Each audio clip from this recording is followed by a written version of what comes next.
trabalhar com a OMS em 1992, quando trabalhou primeiro como coordenador da unidade que diz respeito à saúde ocupacional. Entre 2008 a 2015, foi consultor sênior sobre avaliação climática na OPAS e atualmente é professor adjunto na Escola de Sydney para a Universidade de, não é? Então, ou seja, é especialista da UNFCCC sobre adaptação global.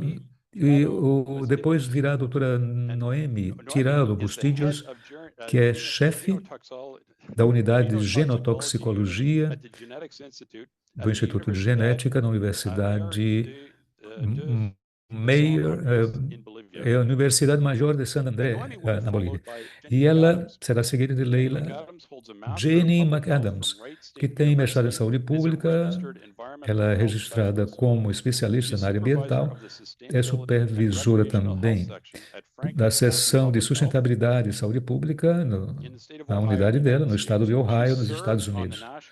Ela serviu na associação ligada ao Comitê de Mudança Climática. E a apresentação, não, a nossa apresentação inclui Laila Abraham, que é técnica da área ambiental e também especialista na área recreacional e sustentabilidade. Atualmente, ela oferece instruções no Franklin County Public Health, que foca-se em termos de programas de extensão, especialmente esforços voltados para a qualidade do ar.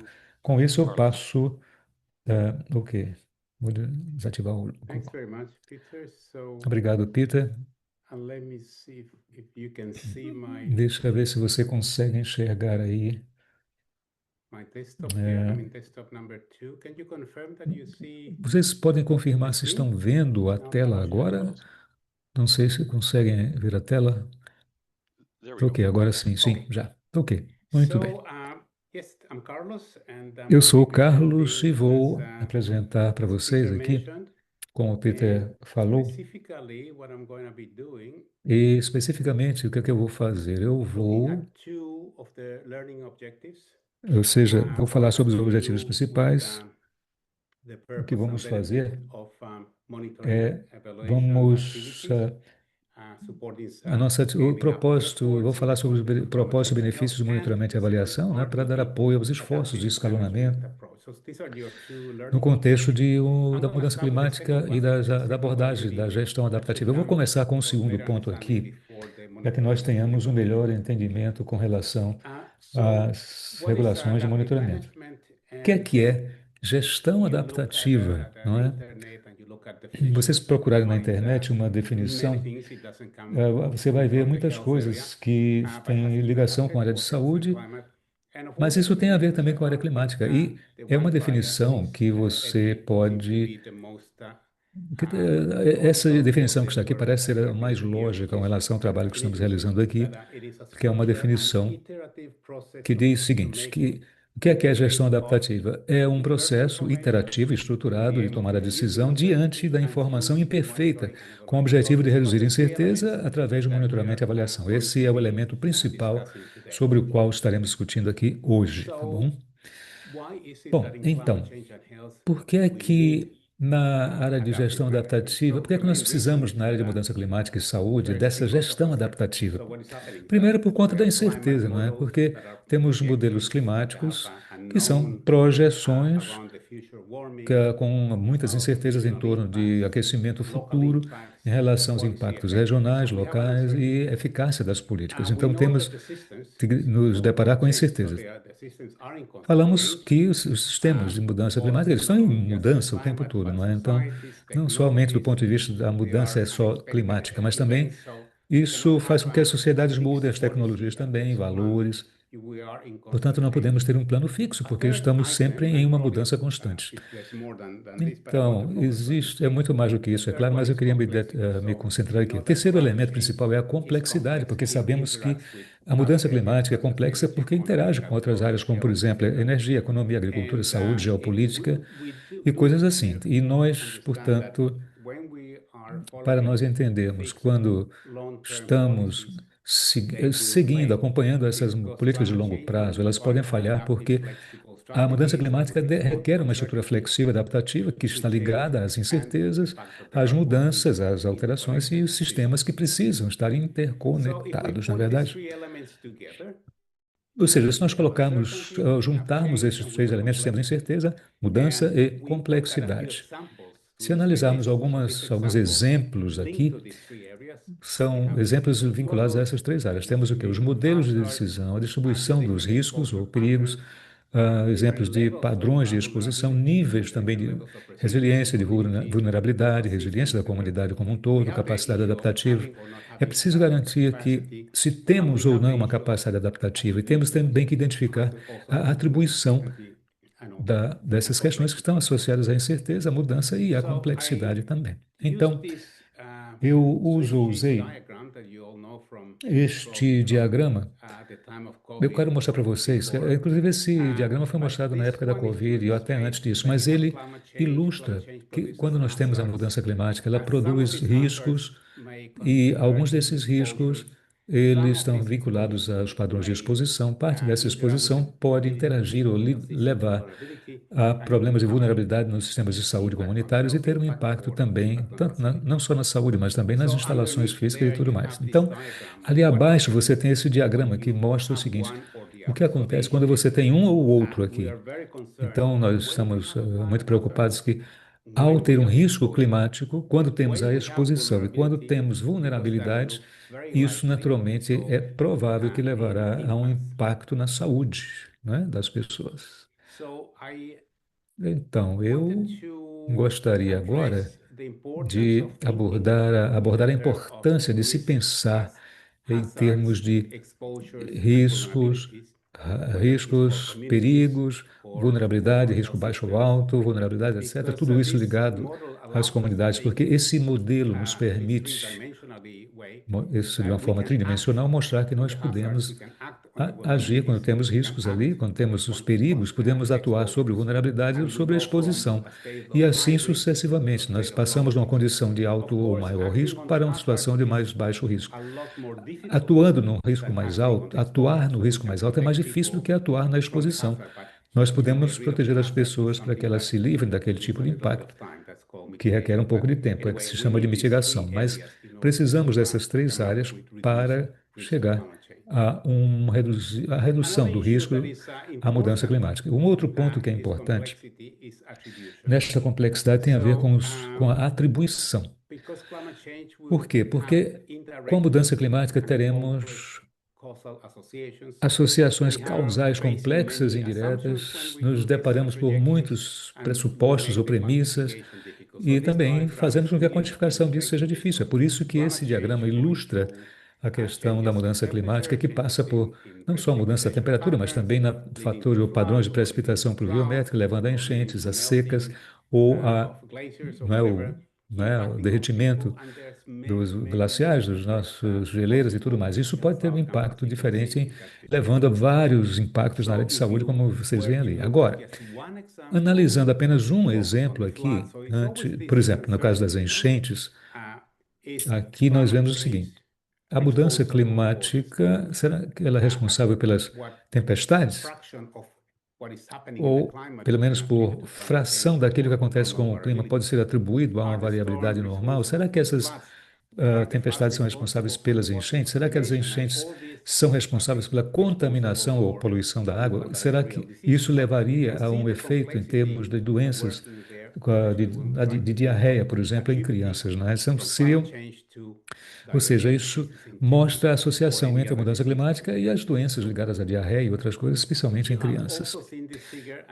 É preciso, nessa imagem aqui, é importante porque ela tenta reunir as questões do risco, vulnerabilidade, perigos, exposições e tudo mais, e também a questão da capacidade dos sistemas sanitários ou capacidade das próprias comunidades em termos de resiliência dos sistemas de saúde. Claro que temos um choque, uma coisa que acontece subitamente, é o tipo, por exemplo, uma tempestade, você vai ter um estresse na temperatura e coisas assim. Então, se alguma coisa acontece com relação ao desempenho daquela comunidade, o sistema de saúde será afetado naturalmente, né? E claro que o resultado disso pode ir desde um colapso até a recuperação de algo que estava melhor antes ou pior, né? De forma que nós podemos, de certa maneira, mudar ou transformar completamente para que, numa próxima oportunidade, esse padrão não volte a ocorrer. Mas, em 2020, na OMS, fizemos um estudo sobre isso, E foi onde se explicou ali a resiliência muito bem. Durante a Covid, vocês talvez lembrem que houve vários diagramas semelhantes a este aqui, não é, com relação ao desempenho dos sistemas de saúde. Esse desempenho caiu tanto que alguns deles, em alguns países, entraram em colapso em termos de sistemas de saúde, né? Então, vamos passar para, depois desses exemplos, para a questão do monitoramento e avaliação. Nós entendemos que o monitoramento e avaliação é um arcabouço, uma estrutura que nos ajuda não só a monitorar, avaliar, mas também a produzir relatórios e aprender com as experiências. Muitas pessoas chamam isso MEE ou MRL, ou não é MI, ou você pode encontrar muitas formas de chamar o monitoramento e avaliação com outras siglas, mas basicamente o propósito é este. Então, ter um sistema de monitoramento e avaliação garante que todos os processos sejam iterativos, completos e que levem a uma melhoria nas estruturas e estratégias de adaptação. Existem muitos exemplos, sim, mas como nós trabalhamos muitos em avaliação de vulnerabilidade e coisas assim, essas abordam a questão do monitoramento e avaliação também. E especificamente no caso de avaliação e vulnerabilidade, monitoramento e avaliação, sabemos quais aquelas avaliações levaram a resultados em termos de maior resiliência, quais são os recursos que tiveram sucesso, né? Foram aplicados de forma bem-sucedida com isso, para que nós possamos mudar os desfechos de mudança climática ao longo do tempo. Bom, acho que também nós já vimos isto, mudança climática, porque monitoramento e avaliação podem ser incluídas em toda aquela estrutura da mudança climática que leva a riscos à saúde, não é? Levando a riscos aos desfechos em termos dos seus impactos na população e tudo mais. Aqui, algumas informações, eu não queria entrar em detalhes aqui, porém, só dizer que eu destaquei aqui ações dos sistemas de saúde, ali embaixo, lado esquerdo. Ou seja, nós precisamos ter um plano de ação, ou seja, em função da mudança climática, para avaliar esse processo. É preciso que esse plano seja, como todo plano, flexível, porque se ele não for, se ele não tiver uma gestão adaptativa, você terá um plano muito rígido e não conseguirá, certamente, mensurar ou se adaptar às mudanças naquilo que está acontecendo quando você está implementando os seus sistemas. No geral, eu queria dizer o seguinte: quando vocês têm planos de ação de saúde climática e na área de mudança climática e saúde, é preciso que tenhamos flexibilidade no entendimento daquilo que nós estamos fazendo hoje para que possamos trabalhar com relação ao que vai acontecer amanhã, por conta de muitas mudanças até que vão acontecer no sistema como um todo. Existem várias estruturas, né, para desenvolver indicadores e para medir, neste caso, a resiliência climática nos sistemas de saúde. Isso é algo que nós preparamos no documento, na avaliação.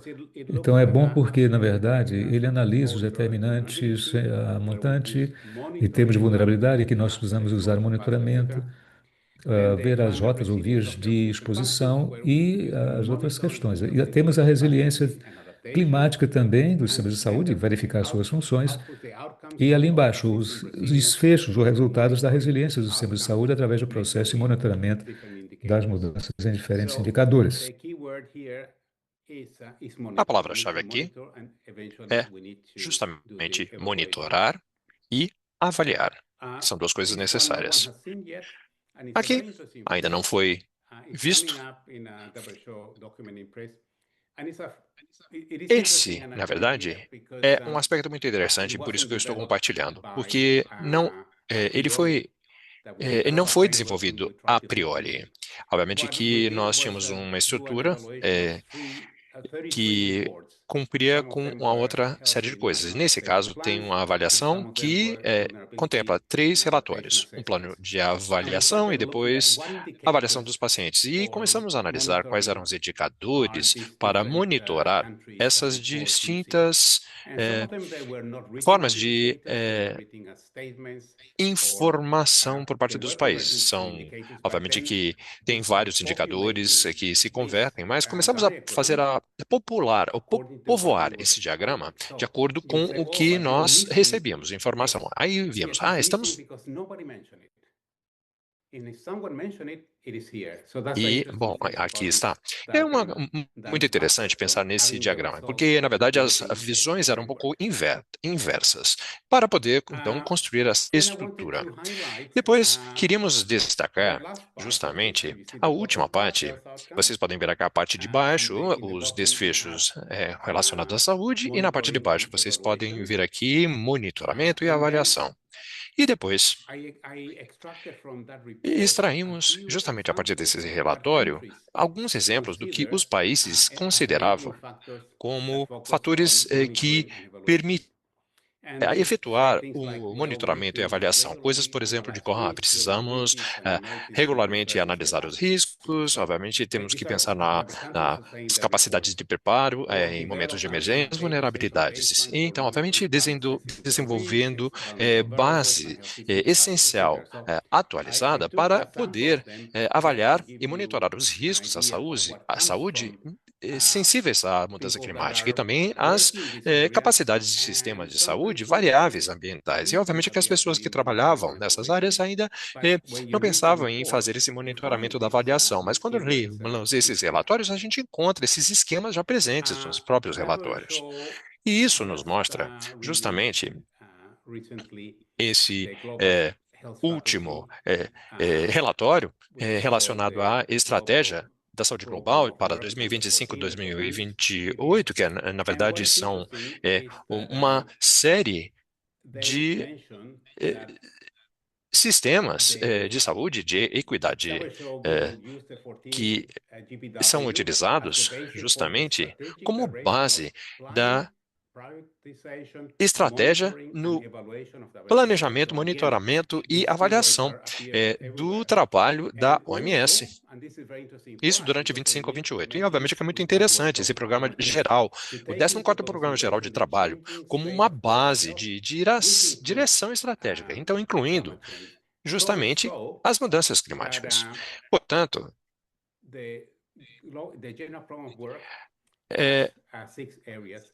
o Programa Geral, o 14º Programa Geral de Trabalho, o GWP14 para 25 e 28, leva em conta uma organização de todos os Estados-membros nos próximos 4 anos que tem uma prioridade, que é justamente a mudança climática e a resposta a essa mudança. E uma das duas principais áreas chaves é justamente ter sistemas mais resilientes ao clima e, obviamente, tratando os riscos à saúde e os impactos, e, obviamente, indicando, através de índices, a mudança climática nacional e também a capacidade de adaptação da saúde. E, obviamente, os sistemas de baixo carbono que contribuam para o bem-estar e a saúde das pessoas. Obviamente, com relação às medidas, medir as emissões dos gases de efeito estufa. E, obviamente, relacionado com o sistema de saúde de cada país. Podemos também notar esse diagrama aqui desde um diferente ponto de vista, porque o índice que eu acabei de mencionar, que a OMS vai desenvolver, ou pelo menos está sendo desenvolvido, é justamente formado com base a 10 indicadores para medir essa resiliência com relação à mudança climática e isso relacionado aos impactos à saúde. Obviamente que temos os sistemas de baixo carbono, temos desses 10 componentes, e então um indicador que pudesse ser aplicado a cada país em todo o mundo para que, obviamente, uma coisa muito simples para que os países possam medir, mas um desses 10 componentes. Aqui, para 2025, nós temos esse relatório já. Carlos, somente lembre-se do tempo. Esse foi o aviso. Com relação aos indicadores, a monitoramento e avaliação, uma das coisas mais importantes é o GGA, que é o Objetivo Global da Adaptação, que foi justamente estabelecido pelo Acordo de Paris, estabelecendo então esse objetivo sobre a adaptação, de aumentar a capacidade adaptativa e fortalecer a resiliência e reduzir a vulnerabilidade à mudança climática. Obviamente que a Target 9C, sobre a saúde, é justamente para alcançar essa resiliência diante a mudança climática e os impactos à saúde, promovendo então justamente esses serviços, principalmente para as comunidades mais vulneráveis.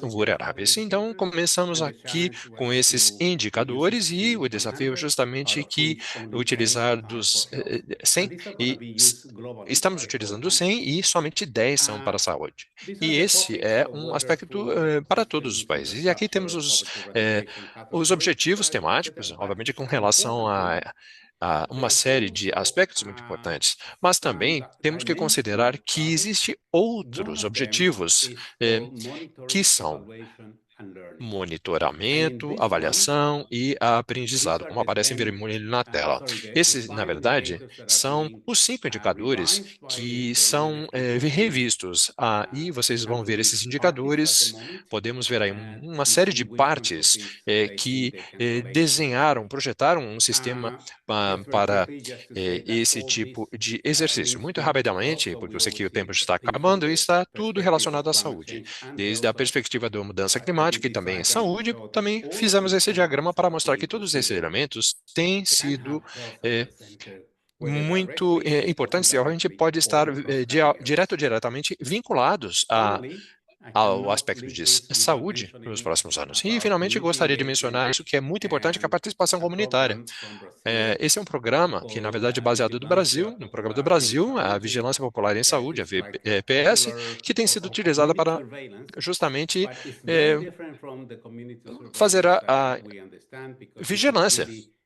Mas entendemos que isso está, obviamente, nas mãos das comunidades na população local e eles decidem quais são os indicadores e como eles vão fazer o monitoramento. Isso é muito importante porque, na verdade, com esse trabalho de preparo para essa guia, essas orientações, isso, na verdade, é uma vigilância feita pela comunidade.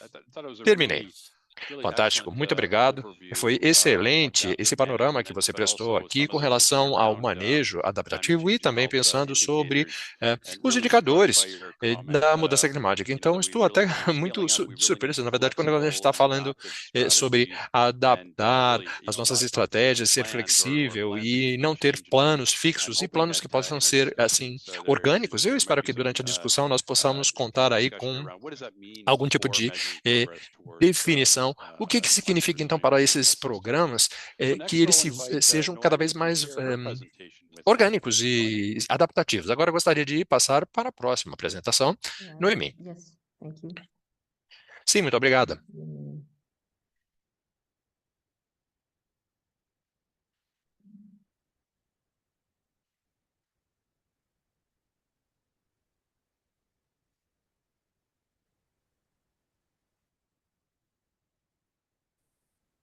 Okay, you can see?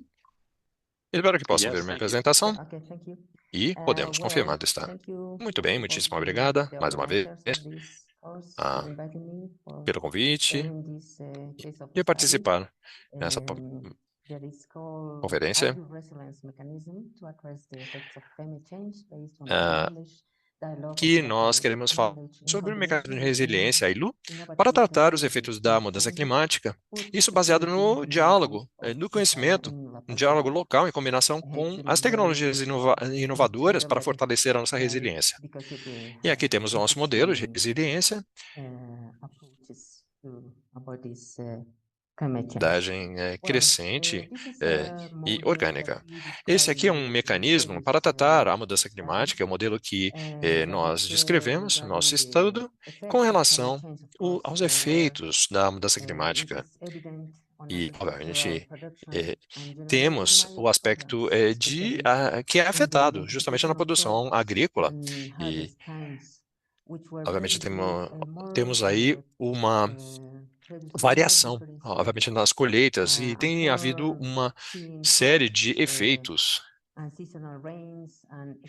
como a mudança de regime pluviométrico, que afeta a produtividade e tem vários aspectos e várias dificuldades que têm, na verdade, afetado a produção de alimentos. E podemos ver aqui o plano de manejo de solos, produção de alimentos de alto valor nutritivo, a produção agrícola com zeolitos e compostos tradicionais.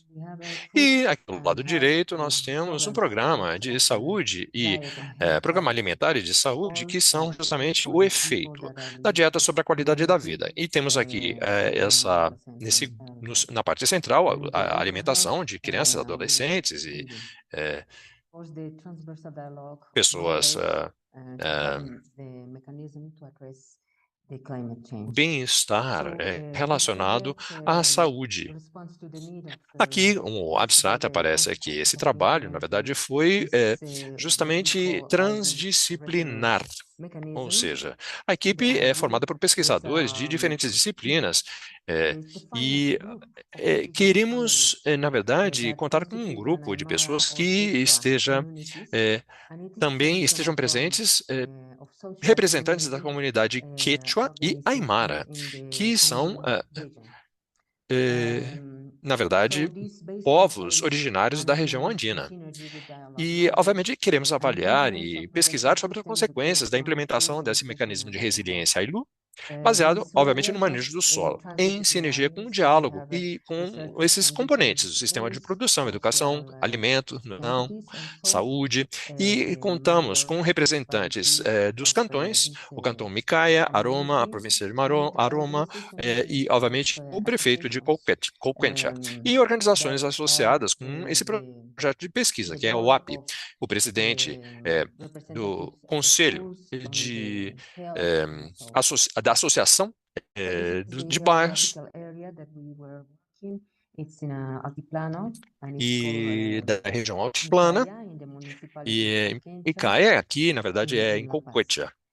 E ao lado ali aparece La Paz. E o propósito era justamente fortalecer esse mecanismo de resiliência para tratar os efeitos da mudança climática através desse diálogo com o conhecimento local, o conhecimento da população local, e isso combinado com novas tecnologias para.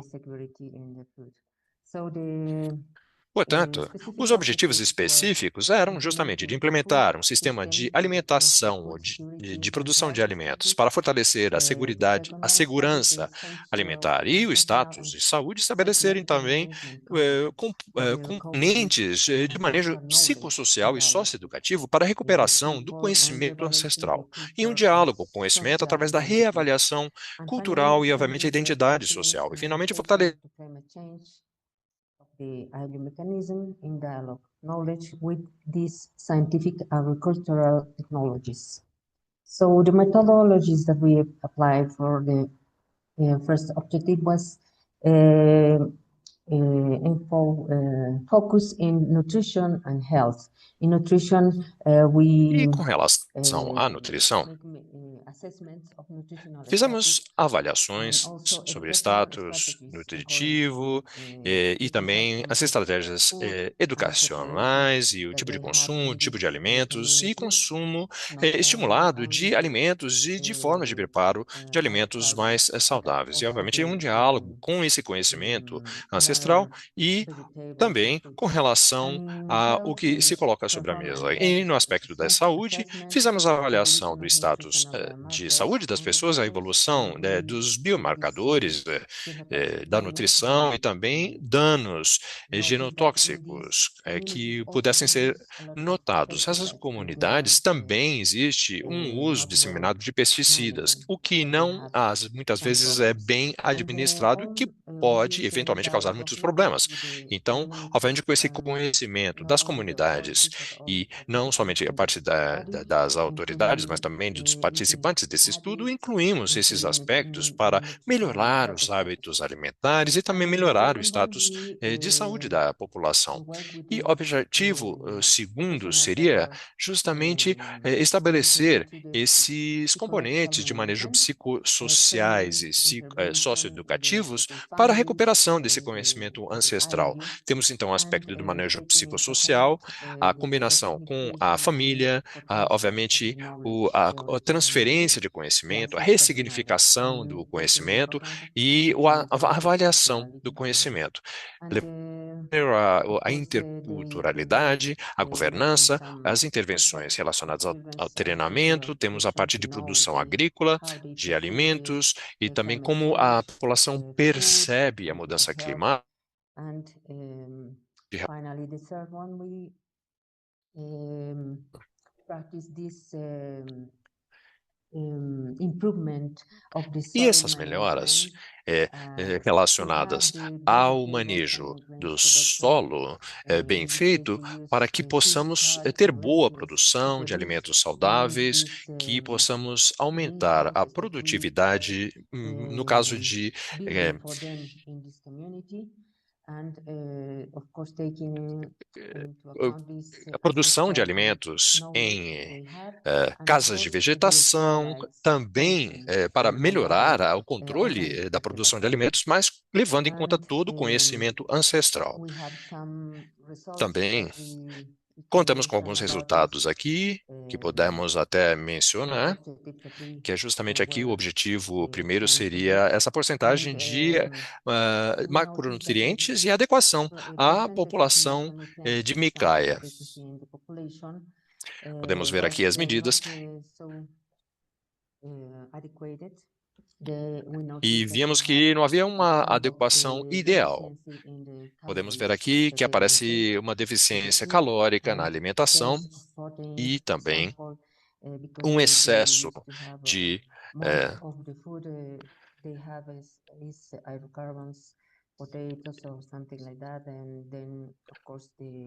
a alimentação não estava balanceada, pelo menos o que nos diz o gráfico. E é por isso que, nesse caso da adequação de micronutrientes para a população de Micaia, vimos aqui o aumento da porcentagem de ferro e havia uma deficiência em zinco e também em cálcio e vitamina A. Então, nesses componentes aqui, através desse trabalho, começamos a fazer oficinas com as crianças para justamente melhorar a percepção do alimento e relacionado aos hábitos que eles têm. Muitas vezes eles não têm o conhecimento dessa deficiência nutricional e, obviamente, fizemos essas oficinas com crianças e com mães e, obviamente, com o apoio de profissionais que puderam preparar essa guia de orientação para melhor preparar o alimento e de forma adequada para melhor aproveitamento do aspecto nutritivo dos alimentos. Tivemos que recuperar algumas tradicionais, algumas tradições, melhor dizendo, na forma de preparar o alimento, justamente a partir agora desse conhecimento.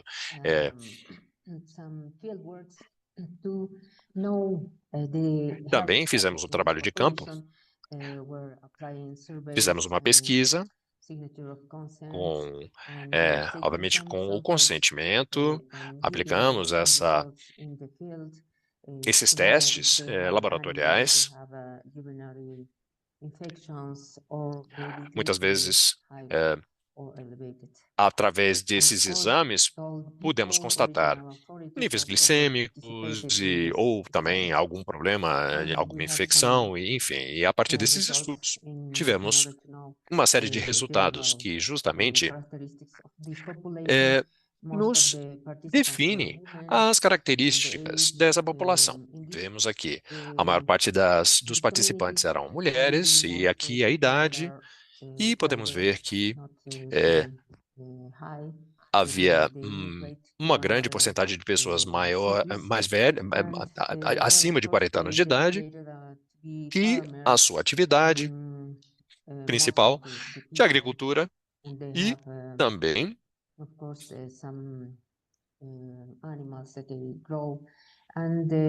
são agricultores ou trabalham com pecuária. Podemos ver aqui também níveis glicêmicos, níveis de anemia, pressão arterial, nível de escolaridade, se fumam ou não. Todos esses aspectos pessoais foram levados em conta na avaliação. Também as porcentagens de ácido fólico e vitamina B12 por gênero. Podemos ver aqui as porcentagens.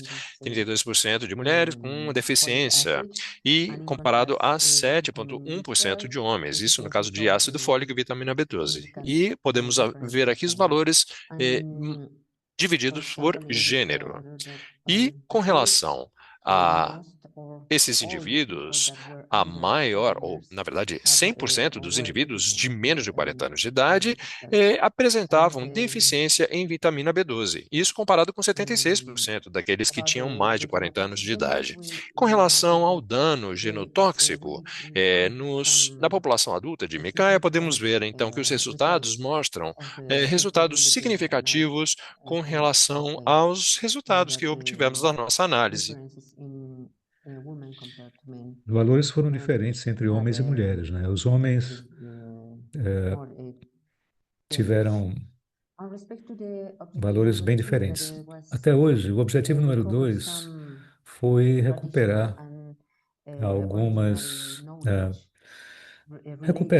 o conhecimento tradicional ligado à questão da mudança climática. E nós descobrimos que as pessoas que tinham interesse nesses assuntos, nessas questões, elas participavam dessas cerimônias. Por exemplo, há um festival chamado Cocídios, que faz parte dos...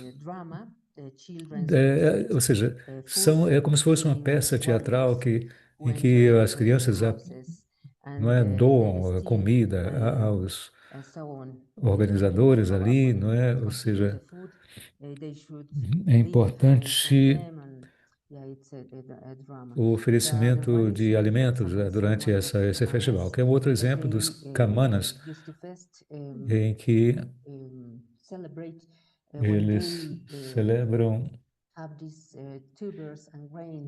Eles são tubérculos que eles cultivam, não é? E grãos também. Na área agrícola, então, eles dão como na forma de uma oferenda. E aqui, a AFTAP, o grupo AFTAP, é uma cerimônia em que ou seja, as pessoas tradicionais, elas compartilham alimentos e, claro, conhecimento também, não é? Enquanto eles se alimentam ali, eles compartilham do conhecimento tradicional. Aqui estão desenhos, né, feitos por crianças. Nesses workshops, são desenhos realizados pelas crianças, em que as crianças recebem uma análise, né, educacional e psicológica, de forma que, por exemplo, a criança é solicitada a desenhar a forma como ela percebe os alimentos, a comida, né? E aqui, levando em consideração ali à direita, não é, questões ligadas à mudança climática, enchentes e coisas assim. E, finalmente, aqui nós encontramos também aqui o plantio em estufas. Aqui eles não têm isto no campo, isso não acontece no campo, por conta da água. Não é porque não há muita água. Vocês estão vendo que a região aí é bem árida, não é? E há um requisito hídrico necessário aí para produção de alimentos adequados, né, nessa área aí. A produção de acelgas e outras coisas. Então, isso aqui é o pessoal plantando nessas estufas, elas utilizam, né, adubos naturais e tal. Isso aqui são as algas também, né? Então, nós analisamos, fizemos uma análise bromatológica das lentilhas, né? Ou seja, observando que elas conseguem obter um nível elevado de proteína, ou seja, há um aumento no teor proteico dessas lentilhas aqui. E nesse gráfico à direita, nós mostramos que o crescimento dos níveis de cálcio e fósforo foram sutis, não foram muito significativos, mas foram positivos. Então, como resultado, nós poderíamos resumir aqui, ou seja, promover bons hábitos e práticas de alimentação, isso aumenta a qualidade da produção agrícola, né, para uso em zeolitas e outras áreas, como as áreas de estufa, reduzindo o impacto da mudança climática, né? Isso,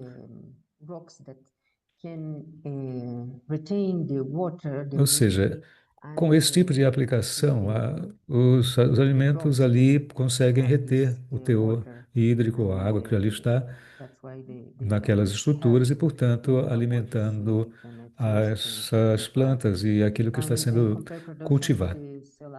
Então, é importante comparar a produção com e sem zeolitas,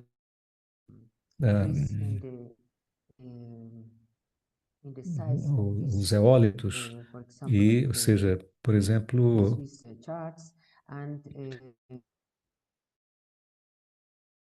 o outro resultado é promover a preparação de pratos balanceados com base nas questões nutricionais, socioeducacionais e psicológicos também, psicossociais.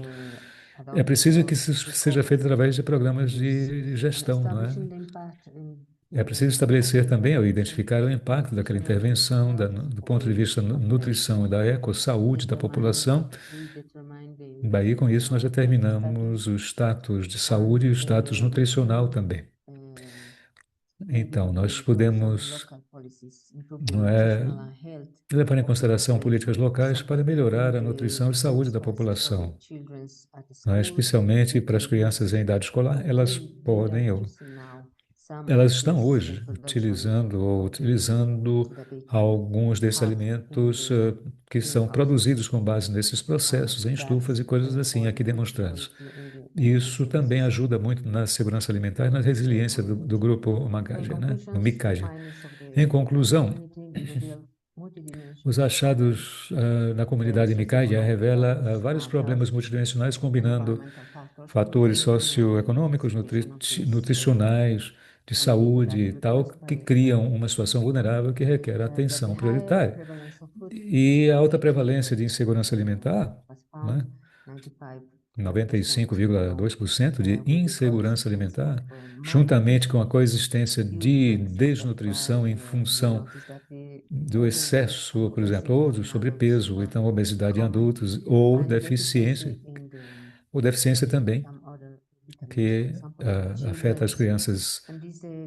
E tudo isso demonstra uma característica de transição nutricional nas áreas rurais da América Latina, não é? E essa transição em função é marcada por pela carência de micronutrientes. Quanto à vulnerabilidade alimentar, ela ficou muito clara, muito evidente na população de Micaia, na medida em que a maioria dos residentes não conseguem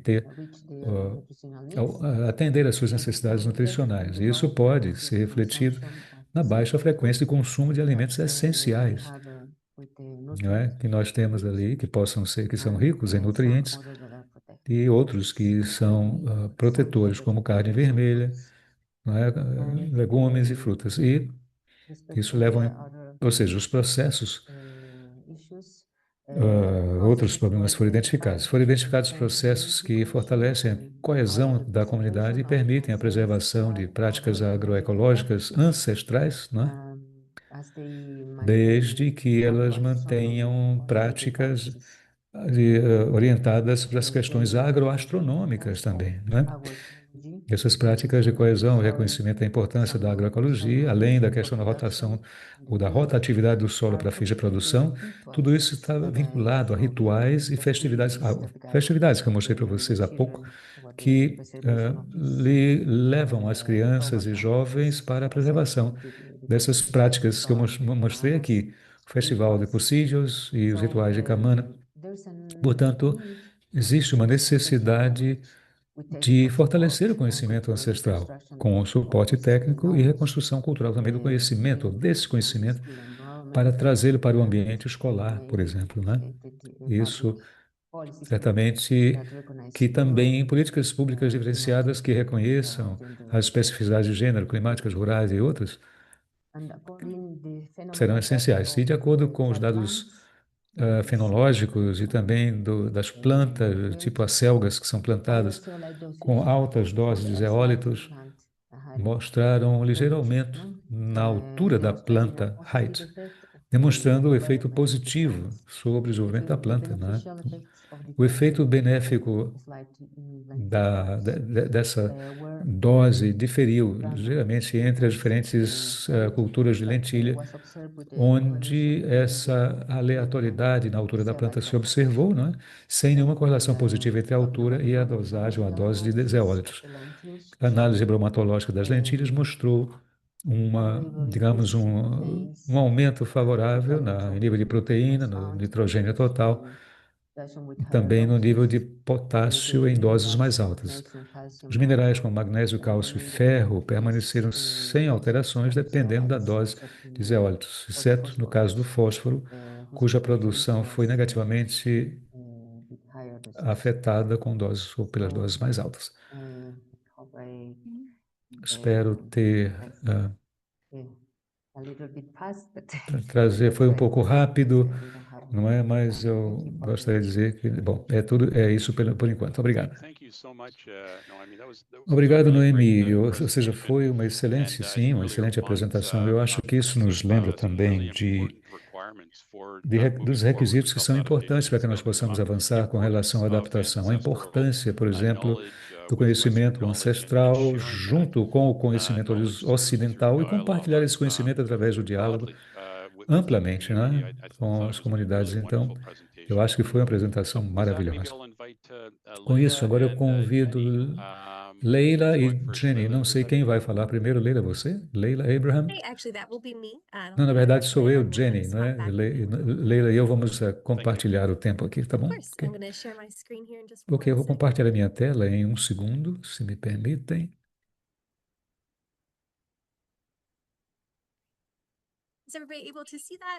Vocês conseguem ver? Tá bom? Estão conseguindo enxergar? Tá bom? Sim. Obrigado, boa tarde, pessoal, senhoras e senhores. Estamos aqui com a área de saúde pública do condado de Franklin, em Ohio, né? Principais objetivos de aprendizagem para a nossa sessão é descrever o condado de Franklin, Ohio, e os impactos climáticos daí para diante. Compartilhar formas como a saúde pública dos Estados Unidos pode abordar a mudança climática, descrever o projeto de monitoramento da qualidade do ar e lições aprendidas, e determinar quais indicadores de dados podem ser usados para medir o clima e a saúde. Queria compartilhar que nós estamos em Columbus, no estado do Ohio, nos Estados Unidos. Somos considerados como centro-oeste americano, né? Somos uma das áreas de maior crescimento na cidade de Ohio. Temos vilas, não é? Diferentes municípios menores, etc., dos pequenos a grandes. E eu digo tudo isso para que vocês possam entender que nós atendemos 41 jurisdições diferentes em uma área relativamente pequena. 1,2 milhões de pessoas estão dentro do próprio condado de Franklin, e a jurisdição a qual atendemos tem 900 mil habitantes. Essa nossa divisão foi criada em 2019, na Divisão de Saúde Ambiental, para focar em programas relacionados à sustentabilidade, mudança climática e coisas do gênero. Uma palavra aqui que é interessante em relação a onde nós estamos e por que falamos sobre a questão de sustentabilidade do clima, porque O Ohio é chamado Home Rule State, o estado da regra da casa. Ou seja, nós recebemos os nossos poderes através do artigo 18 da Constituição do Estado do Ohio, que existe fora da autoridade que é encontrada no Código Revisado. Isso significa o seguinte: nós, no sistema de saúde pública do Condado de Franklin, nós não criamos diferentes tipos de leis e coisas assim. Nós usamos dados para garantir melhores práticas, etc., em diferentes jurisdições. É sempre melhor trabalhar com as nossas jurisdições separadas, uma vez que todas elas têm nuances e diferentes desfechos de saúde esperados. Agora, eu queria só dizer a você como o clima tem um impacto importante. A mudança climática tem esse impacto em Ohio. Eu passo para a Leila. Nós, na área de nosso centro de saúde pública, nós analisamos a questão da mudança climática aqui no condado de Franklin, mas é importante reconhecer como a mudança climática impactou não só o nosso condado, mas todo o estado, não é? Nós temos tido um aumento em termos do número de furacões, tornados e coisas assim, enchentes catastróficas, prolongadas, secas e um aumento nesse nível, como eu havia dito, de tornados, reduzindo a cobertura de gelo nos grandes lagos e coisas assim. Há muitas formas pelas quais a saúde pública pode desempenhar um papel em termos de mudança climática, adaptação, mitigação, como, por exemplo, o monitoramento da qualidade do ar, aumento dos espaços verdes e a cobertura verde, proporcionando acesso educacional, não é? Oferecendo educação, inclusive a preparação para emergências, educação sobre questões ligadas à transmissão por vetores e coisas assim.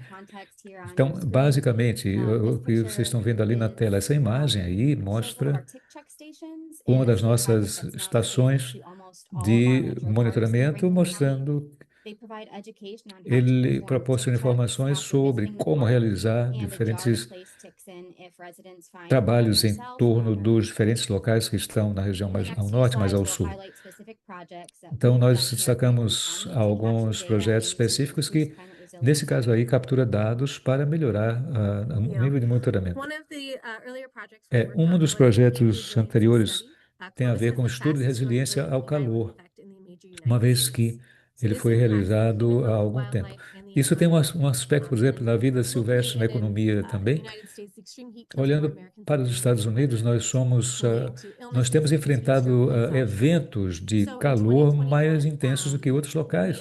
Em 2021, nós tivemos uma parceria, melhor, em 2022, tivemos uma parceria com a cidade de Columbus, a prefeitura de Columbus, para realizar uma campanha conduzida por cidadãos e pelos cientistas.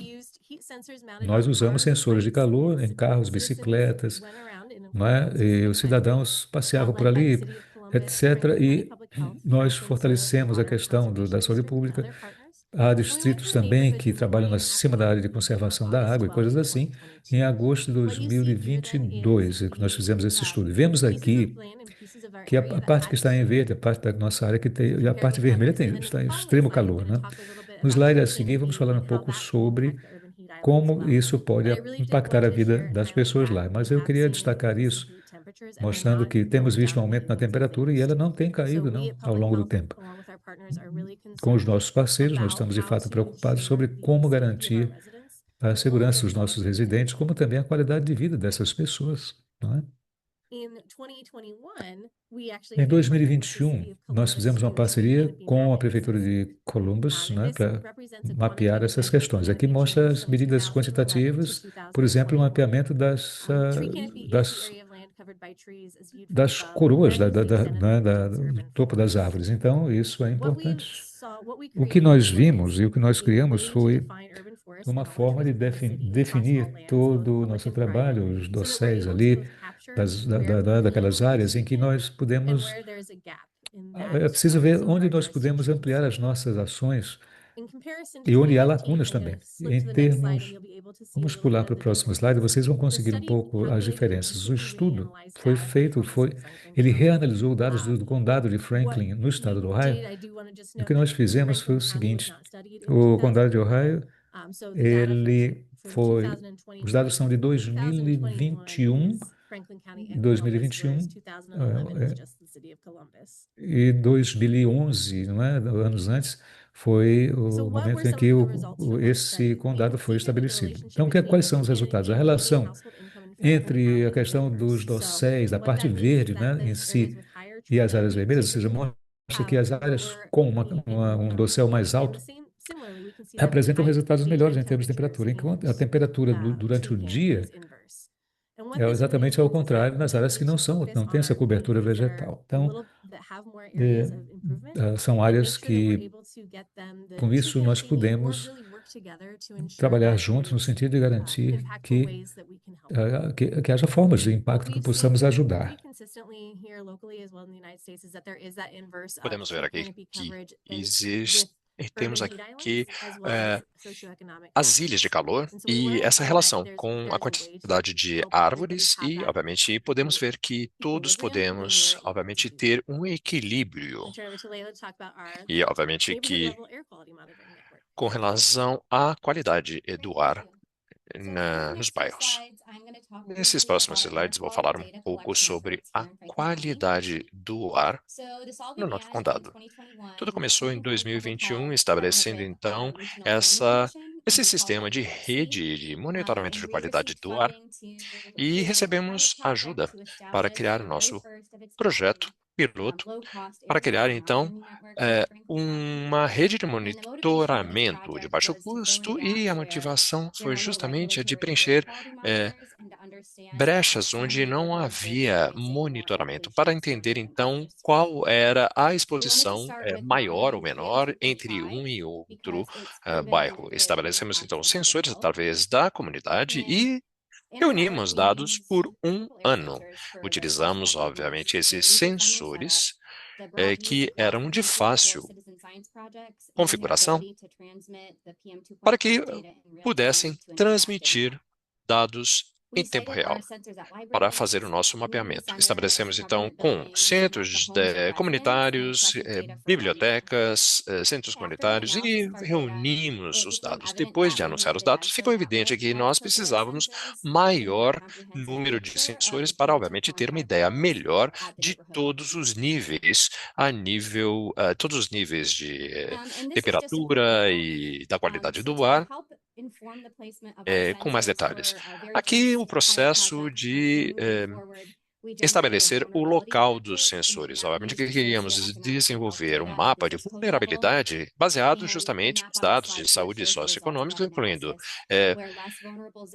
informação sobre crianças, adultos mais velhos, a partir de 65 anos de idade, a porcentagem da população que, obviamente, estava dentro do nível de pobreza. E populações não brancas, a porcentagem, e também os índices relacionados à asma em população adulta. E, obviamente, estávamos focando nas comunidades de alta vulnerabilidade. Tipo de enfoque, podíamos trabalhar inicialmente nas áreas residenciais, expandido, então, para essa rede de monitoramento de qualidade do ar.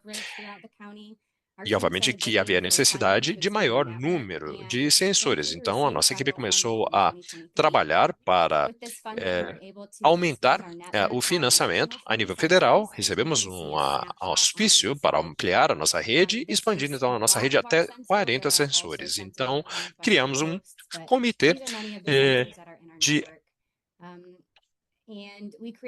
para o projeto, justamente para guiar todas as decisões, e esse comitê estava formado por membros da comunidade, e o papel era justamente coletar os dados da qualidade do ar durante 18 meses e contratar um consultor para desenvolver justamente um modelo de qualidade do ar e elaborar os relatórios. Com esse tipo de financiamento, podemos contratar o consultor, criar o modelo, utilizando todas as informações para melhor entender justamente os padrões de poluição do ar e as condições da nossa população. Como mencionei, que esse é um trabalho global. Se vocês quiserem adaptar esse tipo de modelo, basta visitar essa página que aparece aqui na tela, www.mapapurpleair.com.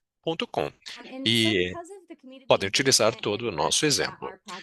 Pelo fato de que a comunidade estava participando e o valor começou a gerar muito interesse a partir de universidades locais e autoridades do governo e algumas organizações, e isso, na verdade, foi multiplicado. Algumas universidades locais fizeram doações, obviamente com relação aos sensores, para servir como backup e, obviamente, que estávamos abertos essa participação. A cidade de Columbus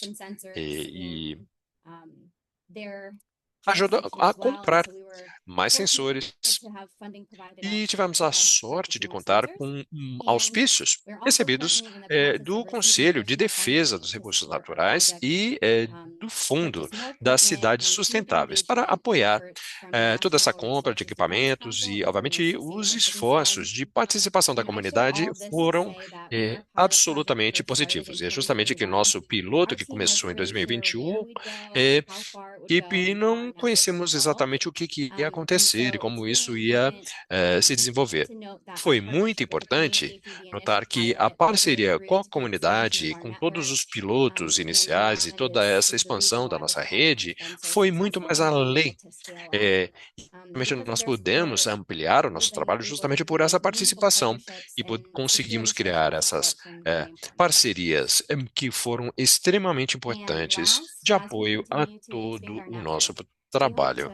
Obviamente, esperamos poder contar com a participação dos residentes que ficam cada vez mais envolvidos, criando mais possibilidade de informação sobre a poluição do ar na nossa região e também queremos dar continuidade ao nosso trabalho de consultoria para poder entender ainda mais os padrões de poluição no nosso condado e também com relação aos dados, agora podemos melhorar a tomada de ação por parte dos residentes, e, obviamente, para defender e lutar justamente para dar seguimento a esse trabalho relacionado à reunião de dados. Com relação ao nosso painel de dados climáticos, a nossa página web de Clima e Saúde, lançada no começo de julho de 2024, foi um trabalho em colaboração com organizações parceiras e também em colaboração com a Universidade Estadual de Ohio. Essa parceria com o Departamento de Geografia da Universidade e o Centro de Pesquisas Climáticas e a Universidade foi essencial para poder trabalhar com as nossas comunidades e tratar aspectos muito específicos, focando na informação climática, na educação e na pesquisa, e são vários os temas. Nós fizemos esse projeto e trabalhamos, então, mais uma vez, com o nosso Centro de Pesquisas Clima, Byrne Polar, a BPCR, e com relação a esses componentes que mencionamos, vimos as diferenças que têm aparecido de ano a ano, mês a mês, às vezes dia a dia. E queremos destacar existem vários aspectos aqui que incluem, no nosso estudo, as doenças relacionadas ao calor e também as doenças transmitidas por vetores e outras doenças e doenças respiratórias, e todo esse trabalho inclui uma série de aspectos relacionados à saúde para que a comunidade possa melhorar ou minimizar os impactos sobre a saúde. Muito obrigado por sua atenção e estaremos aqui para as perguntas, se houver alguma. Muitíssimo obrigado a Jenny e a Leila por essa fantástica apresentação e enfatizando a importância dos dados em termos de aumentar a informação, possamos nos adaptar cada vez mais e ampliar a nossa resiliência. E com relação a todas as apresentações, que tão importante é a participação da comunidade, não é verdade? Para que nós possamos contar com a participação, compartilhar os resultados, e esse foi um aspecto muito importante e fantástico. Eu gostaria de passar agora à sessão de perguntas e respostas, e temos aqui 20 minutos para momento, temos várias perguntas. Primeiro, eu gostaria de abordar o que foi perguntado ao Carlos. São várias perguntas. E, Carlos, com relação aos objetivos, da parte de baixo da lista, estamos falando sobre a preservação cultural, que é uma coisa que pode influenciar o resto. Então, por exemplo, se uma cultura de consumo que influencia os sistemas de abastecimento de água, será que isso não afeta um pouco sobre o trabalho, os indicadores? Como você pode abordar esse aspecto? Bom, na verdade, primeiro, gostaria de fazer um comentário muito rápido sobre as apresentações que foram muito interessantes e muito relevantes. Na verdade, eu acho que Naomi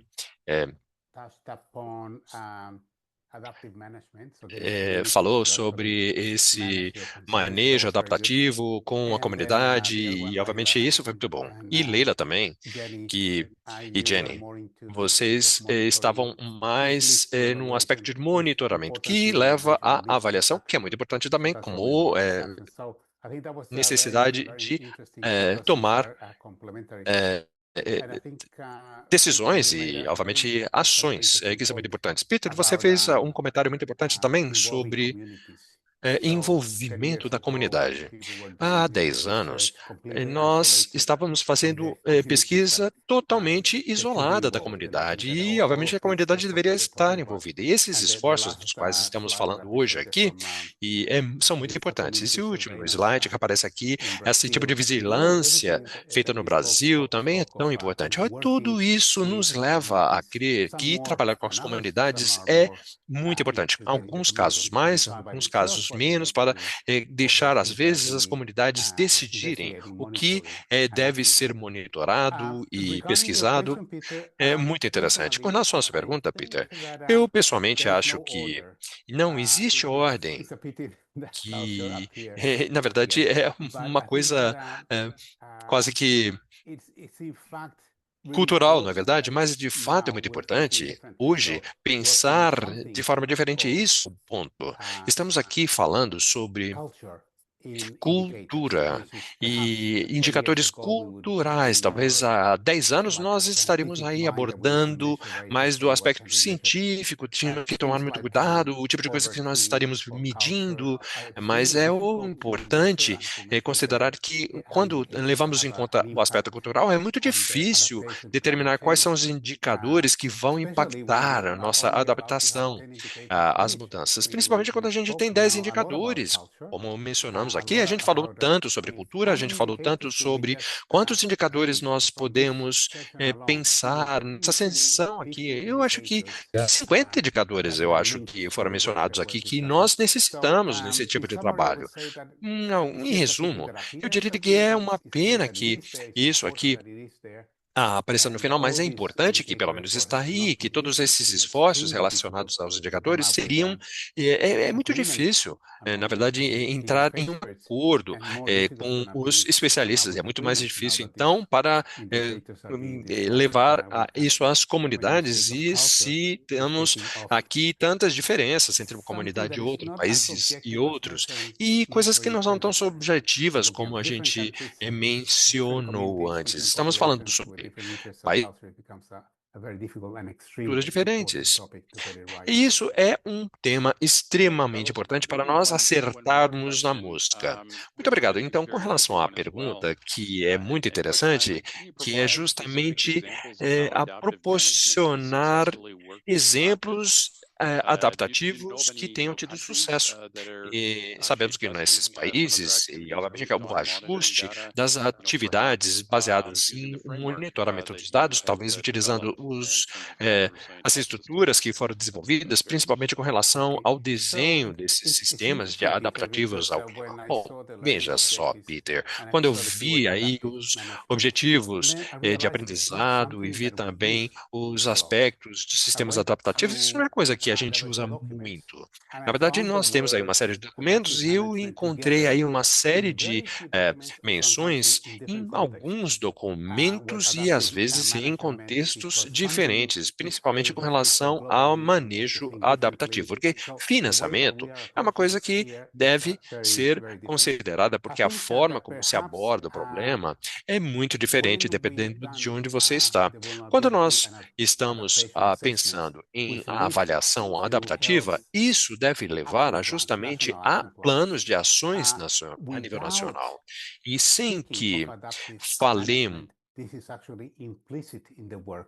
No plan não haverá addressing climate change, addressing the future that we're facing, eh, justamente possa ser rígido. Todo plano tem que ter algum tipo de flexibilidade, algum tipo de manejo adaptativo para que possamos justamente ter bom resultado. Agora eu tenho uma pergunta a Noemi. Como vocês podem garantir sustentabilidade em alguns dos projetos e propostas que você apresentou, por exemplo, e qual e como seria o envolvimento do governo local para promover esses tipos de projetos? Of course, the sustainability É is claro not que sustentabilidade não é algo sure. eh, We have to tão be assim pushing fácil. Temos que for estar example, we nos have dedicando in muito. this community, this is a small Nós temos community, aí Altiplano. essas comunidades So, no altiplano first of all, we have que to make them têm suas aware about the características. problem. Temos que, They primeiro, have trabalhar a related conscientização to de que the existe um climate change, problema of que course, está relacionado à mudança in the climática. E, nutritional obviamente, and que health effects that isso pode this afetar a saúde, a vida dessas that pessoas they can e maybe not que eles, feel as well because de repente, conseguem perceber o que we está were acontecendo. working with them in E trabalhamos, então, com eles. workshops and some De qual forma? other Através de information to make them oficinas, aware about this workshops, para que problem. eles conheçam um Related pouco to mais, para que the se authorities conscientizem that do they problema. are As participating, autoridades também, the mayor of this community was very e open o, to o prefeito dessa comunidade estava muito aberto a esse tipo for de this problem. evento. Eles mostraram interesse por esse tipo de temática. E, obviamente, que existe o interesse de melhorar a situação, eles têm to migrate to another a community or to necessidade another de cities because they need to grow ter a informação the ali onde eles estão. sustainability Eles, na verdade, o interesse é de que a comunidade Actually, seja they did autônoma notify to assure that they e would be aprenda e permaneça ali, e não tenha maintaining this lugar para ir fazer growing cursos ou aprender. crops Então, in na verdade, mountains, eles for example, but cultivam, por exemplo, os seus I think that they produtos are agrícolas agora em casa de authorities vegetação. also Obviamente que as very autoridades aware devem about colaborar de tal problem. forma They say, well, que we esses need programas possam ser to invest in de, this realizados field, de for forma example, positiva nos bairros e nessas vilas and yeah, e that's que difficult, but possamos propagar o we are conhecimento. trying É uma to situação difícil, mas estamos make people trabalhando aware about para this isso, para que as problem. pessoas ampliem a sua consciência, que haja constatação do problema. Uma pergunta.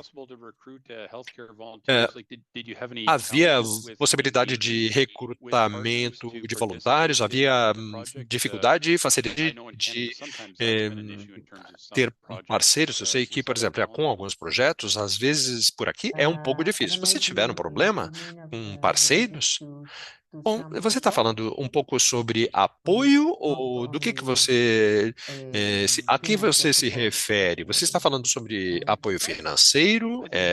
Essa parceria financeira? Não, na verdade, eu quero dizer a participação dos projetos, a elaboração de análises, a participação, organização dos workshops, esse tipo de coisa, esse tipo de We participação. only Vocês tiveram alguma dificuldade?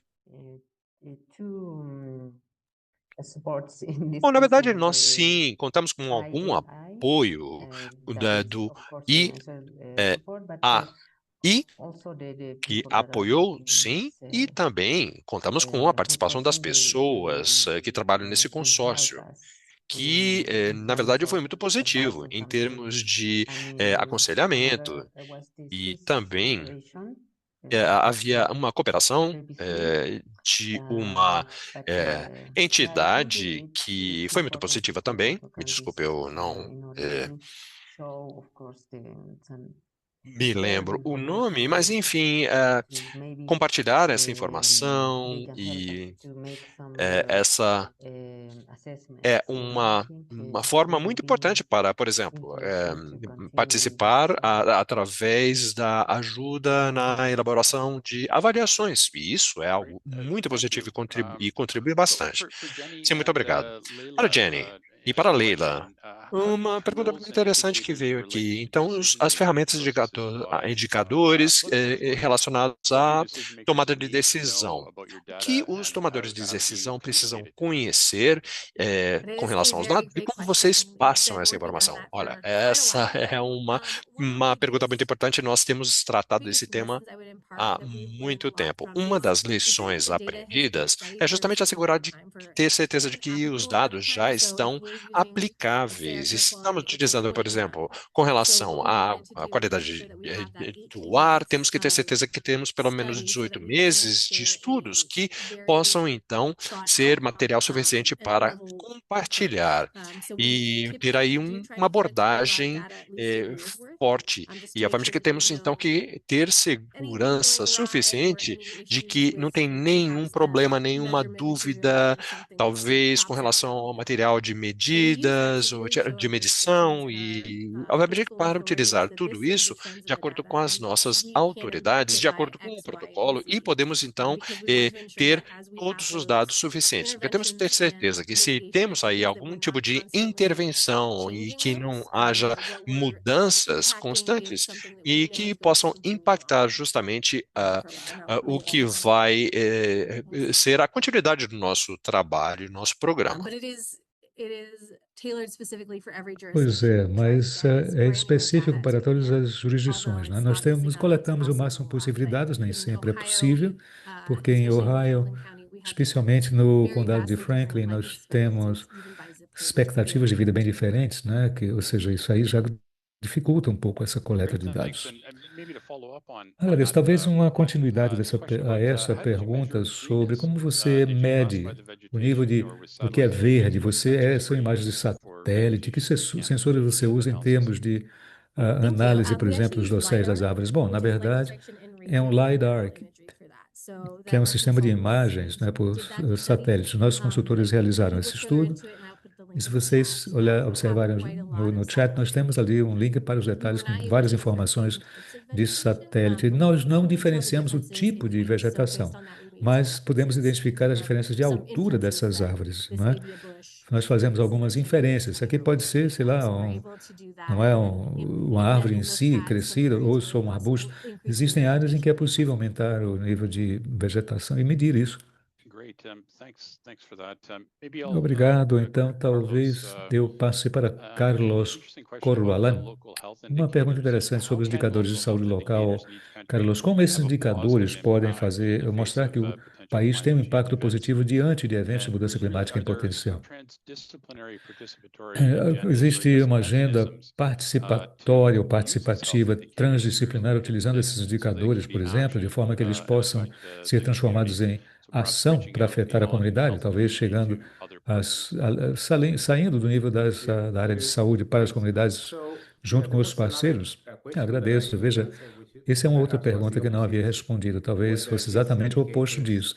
É se esses indicadores sobre os quais estávamos falando, por exemplo, o INFCCC, por exemplo, propõe aquele nível de indicadores. Será que são indicadores globais ou nacionais? Não, são indicadores nacionais, os que usamos, porque eles serão coletados pelos países para criar ou construir um quadro mais global. Mas a pergunta também tem um outro viés.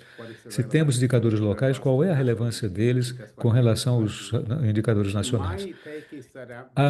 O meu entendimento é que há indicadores locais que são muito locais, propriamente ditos, porque outras partes do país, por exemplo, podem não ter o mesmo tipo de problema. Daí é necessário monitorar e avaliar ações diante de um risco muito específico que aquela comunidade possa vir a ter. Por exemplo, nem mesmo nos países grandes, até estive numa conferência recentemente em Singapura. Havia visitantes das Ilhas Fiji dizendo que é o seguinte, naquela parte do país eles tinham secas, em outras áreas tinham enchentes, ou seja, como é? As Ilhas Fiji são ilhas pequenas, e como é que isso pode acontecer? Bom, pode acontecer, não necessariamente ao mesmo tempo, mas pode acontecer, por exemplo, de acordo com as diferentes estações do ano. Mas diferentes comunidades são impactadas por esses riscos também, não necessariamente as mesmas comunidades. Nem todo mundo sofre de enchente, de coisas assim. Então, eu presumo que haverá algumas lições locais que você pode usar e extrapolar para o país como um todo. Porém, talvez as ações que você adote para determinados riscos específicos, para proteger instalações físicas, etc., sejam coisas bem específicas. Um outro exemplo, não é? Por exemplo, um país pequeno como aquele país que teve que transferir o seu hospital, que estava a 5 metros do mar, para o ponto mais distante do mar, que era de 500 metros, né?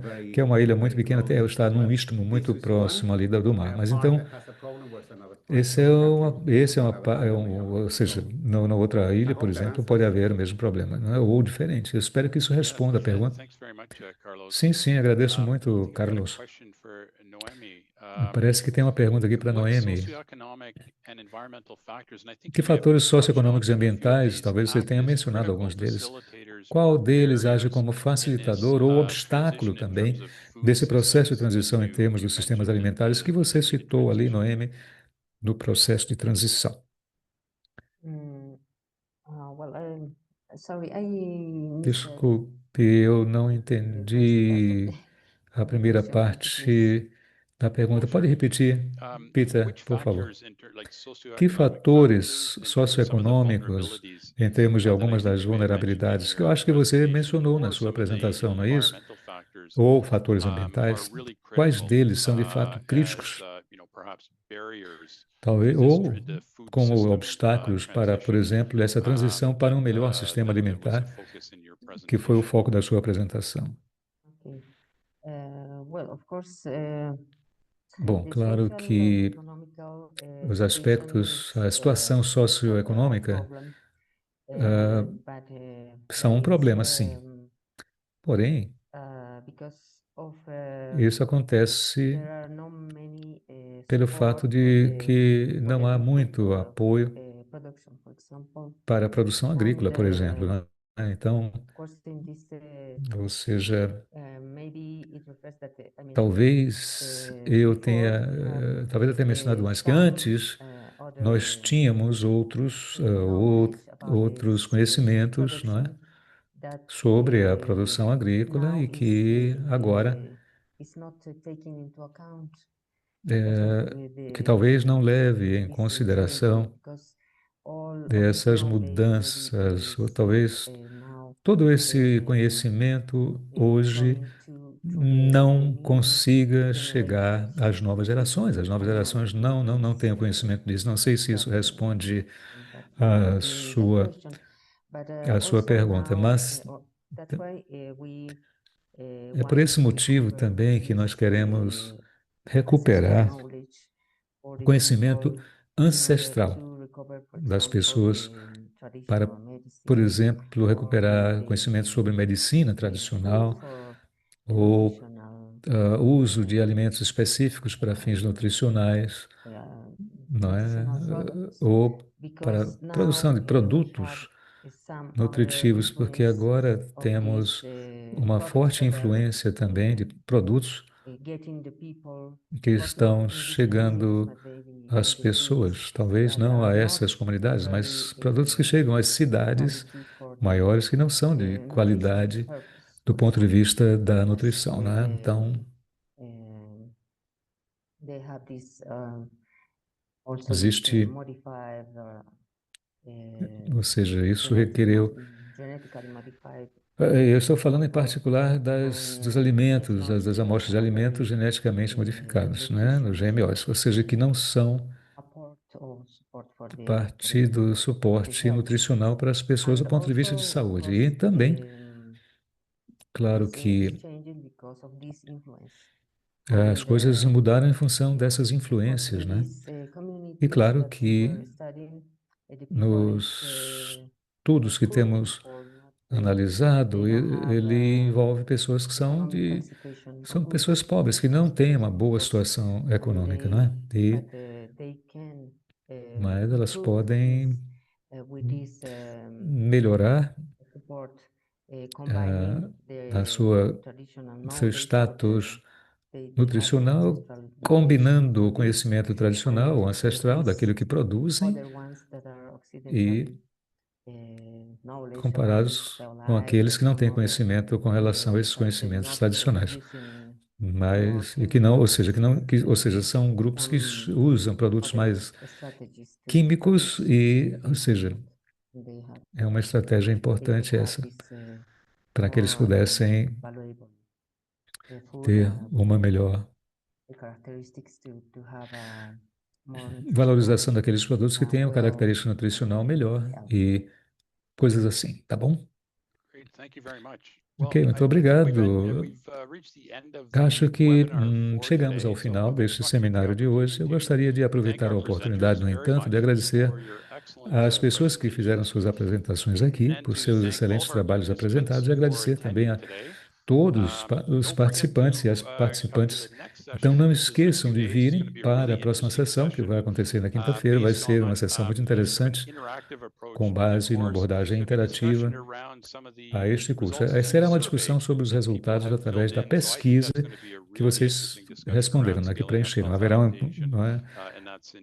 discussão interessante com relação à ampliação dos processos de adaptação. Então, agradeço por terem participado, espero que tenham um excelente restante de dia de hoje e fico na expectativa da próxima sessão, que será na quinta-feira, com vocês. Obrigado a todos e a todas. Obrigado. Tchau, tchau. Tchau.